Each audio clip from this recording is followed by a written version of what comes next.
यह कहानी है एक आम इंसान की जो अपनी शूटर वाली लाइफ को छोड़कर अपने परिवार के साथ एक आम जिंदगी जी रहा था। लेकिन एक दिन रशियन माफिया की वजह से उसे वापस से अपनी पुरानी जिंदगी जीनी पड़ती है, जिसमें वह अपराधियों का इनकाउंटर करता था। तो मूवी की शुरुआत में दिखाया जाता है हच नाम का एक आदमी, जिससे दो पुलिस वाले पूछताछ कर रहे हैं। हच अब उन ऑफिसर को अपनी स्टोरी सुनाने लगता है। हच अभी अभी अपनी वाइफ और अपने दो बच्चों के साथ एक घर में शिफ्ट हुआ है। एक रात वह सभी आराम से सोए हुए थे, तभी कुछ चोर उनके घर में घुस जाते हैं। हच और उसके बेटे को उन चोरों के आने का पता चल जाता है। हच का बेटा एक चोर को पकड़ लेता है, लेकिन उस चोर का दूसरा साथी जो कि एक लड़की थी, वह हच की तरफ गन करके उसके घर से कीमती चीजें चुरा लेती है। हच चाहता तो उन दोनों चोरों को वहीं मार सकता था, लेकिन वह अपने बेटे को उस चोर को छोड़ने के लिए कहता है। वह चोर छूटते ही हच के बेटे को एक जोरदार पंच मारता है। हच को उस लड़की की कलाई पर एक टैटू दिखता है, जिसकी तस्वीर वह अपने दिमाग में कैद कर लेता है। हच अब उन दोनों चोरों को चुपचाप चोरी करके जाने देता है। अगली सुबह हच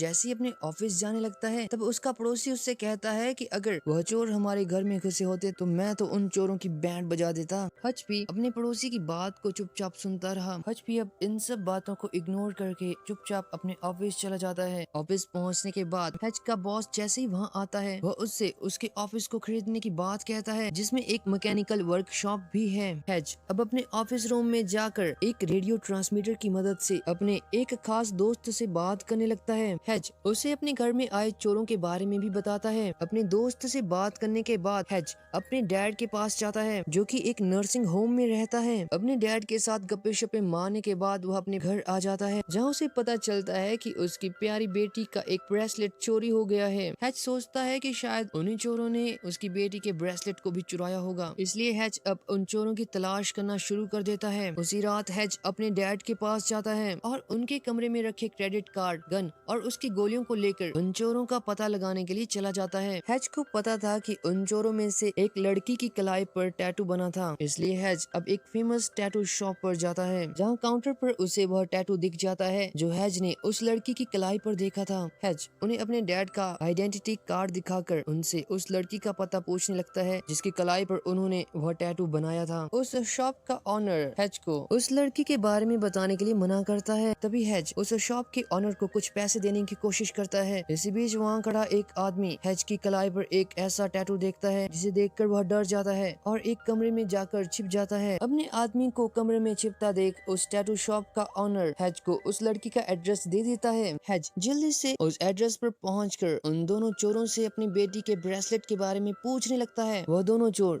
जो आपस में हस्बैंड वाइफ थे, हच से कहते हैं कि हम उस ब्रेसलेट के बारे में कुछ भी नहीं जानते। हच आज बहुत गुस्से में था, वह उन दोनों को मारने ही वाला था कि तभी उसे बगल वाले कमरे से एक बच्चे के रोने की आवाज सुनाई देती है। दरअसल वह बच्चा बीमार था और उसे एक ऑक्सीजन मास्क भी लगा था। हच अब चुपचाप उनके घर से बाहर आ जाता है। हच को आज खुद पर बहुत गुस्सा आ रहा था, क्योंकि आज उसके एक कदम से एक परिवार बर्बाद हो सकता था। हच अब एक बस में बैठकर अपने घर की तरफ आने लगता है, तभी एक कार उनकी बस को ओवरटेक करने की कोशिश में सड़क में रखे सामान से टकरा जाती है और इस वजह से उस गाड़ी में बैठे लोग बाहर निकलते हैं, जो कि देखने में गैंगस्टर की तरह लग रहे थे। उनमें से कुछ ने तो शराब भी पी हुई थी। वह सभी लोग अब बस में चढ़ जाते हैं। इधर हच, जिसे बहुत ज्यादा गुस्सा आया था, उसके हाथ किसी को मारने की तलब में थे। उस बस के अंदर आते ही वह सभी लोग एक लड़की को परेशान करने लगते हैं और यह देखकर हच मन ही मन बहुत खुश हो रहा था, क्योंकि आज कई सालों के बाद उसके हाथों को किसी को पीटने का मौका मिल रहा है। वह लोग जो दिखने में गुंडों की तरह लग रहे थे, हच को बस से उतरने के लिए कहते हैं। उनमें से एक लड़का हच को जोरदार पंच मारता है, जिसके बाद हच उन गुंडों की धुलाई करना शुरू कर देता है।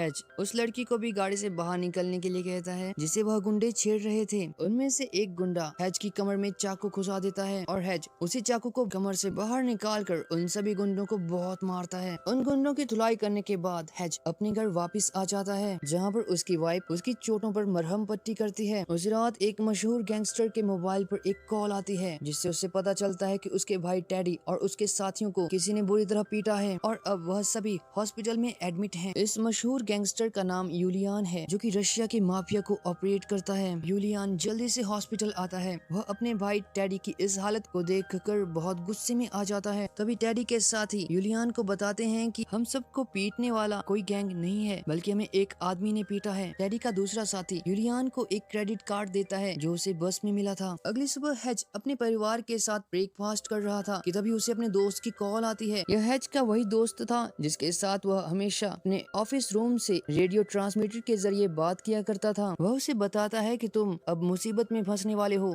क्योंकि जिन लोगों को तुमने पिछली रात पीटा उनमें से एक रशियन माफिया के लीडर यूलियान का भाई है। हज का दोस्त उसे मिलने के लिए एक बार्बर शॉप पर बुलाता है। उस बार्बर शॉप पर जाकर हज अपने दोस्त से मिलता है। उसका दोस्त उसे एक फाइल देता है जिसमें यूलियान के बारे में पूरी जानकारी थी। उसका दोस्त हज को बताता है कि यूलियान रशियन माफिया का एक लीडर है जो कि एक खतरनाक गैंगस्टर है। वह एक जल्लाद है जिसने आज तक न जाने कितने लोगों को मारा है। उसके पास बेहिसाब पैसा है जिसे उसने एक गुप्त लोकेशन पर बहुत सारी सिक्योरिटी के अंदर रखा है। इससे पता लगता है कि उसे पैसे बहुत ज्यादा प्यारे हैं। इधर यूलियान भी अब उसके भाई को मारने वाले इंसान को ढूंढने लग गया था। डैडी के दोस्त ने जो क्रेडिट कार्ड यूलियान को दिया था उसकी मदद से उन्हें हज के डैड का एड्रेस मिलता है और उसी एड्रेस की मदद से यूलियान को हज के बारे में पता चलता है। उसे पता चलता है कि हज भी एक खतरनाक इंसान है जिसने आज तक न जाने कितने अपराधियों का इनकाउंटर किया है। वह अपने आदमियों को हज को जिंदा पकड़ने के लिए कहता है। हज जो अपनी फैमिली के साथ डिनर कर रहा था उसे पता चल जाता है कि यूलियान के आदमी उसके घर में आने वाले हैं। वह जल्दी से अपने परिवार को घर में बने बेसमेंट में भेज देता है। इसी बीच यूलियान के आदमी भी वहाँ पहुँच जाते हैं। हज जल्दी से अपने घर की लाइट्स को बंद करता है और यूलियान के आदमियों को ढूंढकर मारने लगता है। लेकिन यूलियान का खास आदमी हज को इलेक्ट्रिक शॉक देकर बेहोश कर देता है। लेकिन अब तक हज उनके बहुत सारे आदमियों को मार चुका था। हज को बेहोश करने के बाद वह उसे अपनी गाड़ी की डिक्की में रखकर यूलियान के पास जाने लगते हैं। लेकिन बीच रास्ते में हज को होश आ जाता है। उसे गाड़ी में एक फायर एक्सटिंग्विशर मिलता है। हज अब जल्दी से डिक्की से गाड़ी में जाने वाले डोर को खोलकर उस एक्सटिंग्विशर से पूरी गाड़ी में धुआं ही धुआं कर देता है और उस धुएं की वजह से उनकी गाड़ी का एक्सीडेंट हो जाता है। इस एक्सीडेंट में यूलियान के सभी आदमी मारे जाते हैं लेकिन हज बच जाता है और जल्दी से अपने घर पर वापस आकर अपने परिवार को बेसमेंट से बाहर निकालता है। हज जानता था कि यूलियान के आदमी उसके परिवार को नुकसान पहुंचा सकते हैं, इसलिए वह अपनी वाइफ और अपने बच्चों को एक सुरक्षित जगह पर भेज देता है। अपने परिवार के घर से जाते ही वह यूलियान के सभी आदमियों को जो मर गए थे उन्हें एक जगह इकट्ठा करता है और अपने घर से बाहर आकर उस घर को ब्लास्ट कर देता है। हज अब अपने ऑफिस पहुंचता है जहां वह अपने बॉस को बहुत सारा सोना देकर उससे उसका ऑफिस खरीद लेता है।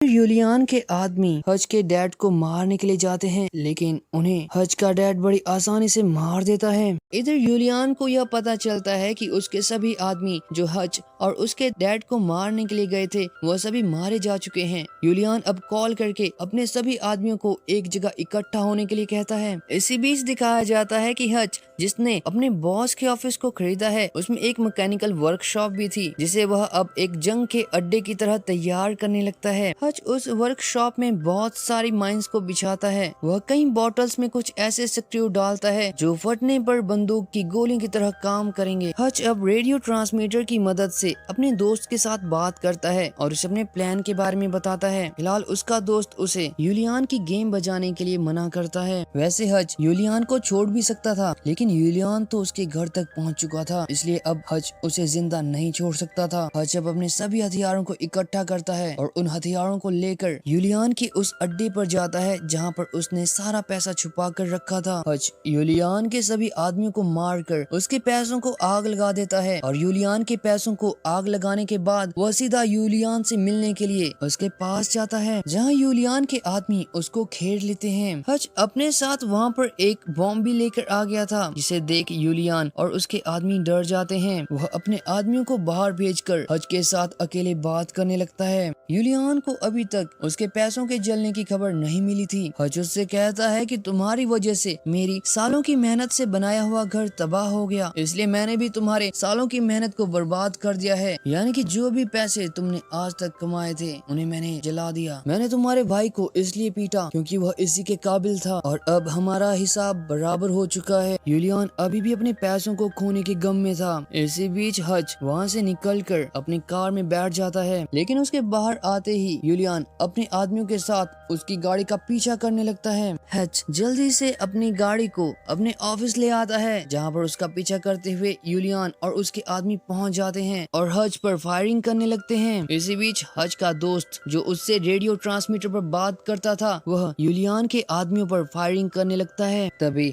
हज का डैड भी बंदूकें लेकर वहाँ आता है और यूलियान के आदमियों पर फायरिंग करने लगता है। वह जल्दी से हज को उस बिल्डिंग के अंदर ले जाता है। इधर यूलियान भी अब अपने आदमियों को लेकर उस बिल्डिंग के अंदर आ जाता है। वैसे हज ने उस पूरी बिल्डिंग को पहले ही इस जंग के लिए चुन लिया था। उसने यहाँ पर हर जगह माइंस बिछाई हुई थी, जिसकी वजह से यूलियान के कई आदमी मारे जाते हैं। हज अपने डैड और साथी की मदद से यूलियान के सभी आदमियों को मार देता है, लेकिन यूलियान हज के दोस्त को घायल कर देता है। हज को भी पता चल जाता है कि हमारे पास गोलियां खत्म हो चुकी हैं, इसलिए वह अपने दोस्त और डैड को लेकर एक जगह छुप जाता है। वैसे हज को पहले ही पता था कि अगर उनकी गोलियां खत्म हो जाएं तो उन्हें क्या करना चाहिए। हज ने पहले ही एक बुलेट प्रूफ ग्लास को वहाँ पर तैयार करके रखा था। हज अब उस बुलेट प्रूफ शीशे में बाहर की तरफ बॉम्ब रख के यूलियान की तरफ बढ़ने लगता है। इधर यूलियान भी नहीं जानता था कि अब आगे उसके साथ क्या होने वाला है। हज यूलियान के पास पहुंचकर उस बॉम्ब को ब्लास्ट कर देता है। बॉम्ब के ब्लास्ट होते ही यूलियान दूर जाकर गिरता है, जिसकी वजह से उसकी मौत हो जाती है, लेकिन हज एक बार फिर से बच जाता है। इसके बाद जहाँ से मूवी की शुरुआत हुई थी वह वाला सीन दिखाया जाता है, जिसमें हज पुलिस वालों को अपनी स्टोरी सुना रहा था। इसी बीच उन दोनों ऑफिसर्स के फोन पर कॉल आती है, जिसे सुनने के बाद वह हज को छोड़ देते हैं। वहाँ से छूटने के बाद हज अपनी वाइफ के साथ एक नए घर को ढूंढता है, जिसमें कि एक बेसमेंट है। और इस मूवी के अंत में दिखाया जाता है कि हज का डैड और उसका दोस्त बहुत सारे हथियारों को लेकर हज के घर जा रहे हैं। और इसी के साथ इस मूवी का अंत हो जाता है।